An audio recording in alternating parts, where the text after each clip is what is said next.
Mehsana railway station ઉપર અંધેર રાજ railway station ઉપર કાયદો અને વ્યવસ્થાની પરિસ્થિતિ ખાડે ગઈ હોય તેવું લાગી રહ્યું છે। લાયસન્સ વગર ફેરિયા ટ્રેનમાં ચઢીને વેપાર કરતા કેમેરામાં કેદ થયા હતા। Story report by Mayur Pandya, Mehsana. Mehsana railway સ્ટેશનમાં ત્યાં તમે જોઈ રહ્યા છો બપોરના 2 વાગ્યાની આસપાસનો સમયગાળો છે। મુસાફરો મુસાફરી માટે રામ ભરોસે પોતાના જીવને જોખમમાં રાખીને રેલવેમાં મુસાફરી કરી રહ્યા છે। વધુમાં વાત કરીએ તો મહેસાણા રેલવે સ્ટેશનમાં તમે 2 વાગ્યાની આસપાસ જોઈ રહ્યા છો કોઈ જીઆરડી જવાન કે આરપીએફ જવાન જોવા નથી મળી રહ્યા। તો શું આપણા તંત્રમાં બસ આવી લોલમ લોલત ચાલી રહી છે? જો કોઈ મુસાફર ટ્રેનમાં મુસાફરી કરતા કંઈ એમને માથાકૂટ થાય તો તેનો જવાબદાર કોણ? તકરારમાં જો મોટી તકરાર ઉદ્ભવાય તો પછી જે સંપૂર્ણ જવાબદારી રેલવે પોલીસની અને જીઆરડી જવાનની બને છે। છતાં પણ અહીંયા રેલવે પ્લેટફોર્મ પર કોઈ જોવા મળી નથી રહ્યું। રેલવે સ્ટેશન ઉપર આ બાંકડો મૂકવામાં આવ્યો છે।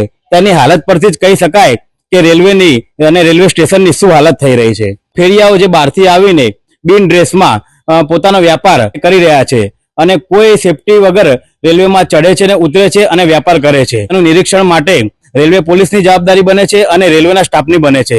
છતાં પણ અહીંની કોઈ દેખભાળ રાખવામાં આવતી નથી અને વચમાં અહીંયા ઘણા એવા દ્રશ્યો અમને જોવા મળ્યા છે કે પ્લેટફોર્મ પર તો ઠીક, પણ રેલવેના પાટા ઉપર પણ ત્યાં ગાડી પાણીની પાઇપ કે જે રેલવેના ઉપયોગ માટે કરવામાં આવે છે તેમાં પોતાના જોખમ ઉપર રેલવેના પાટા ઉપર સ્નાન કરીને રેલવેનો ઓળંગતા જોવા મળી રહ્યા છે। કોઈ મોટો બનાવ ના બને તેના માટે બ્રિજ પણ બનાવવામાં આવ્યા છે, છતાં પણ લોકો પોતાના જીવના જોખમે રેલવેના પાટા ઓળંગી રહ્યા છે।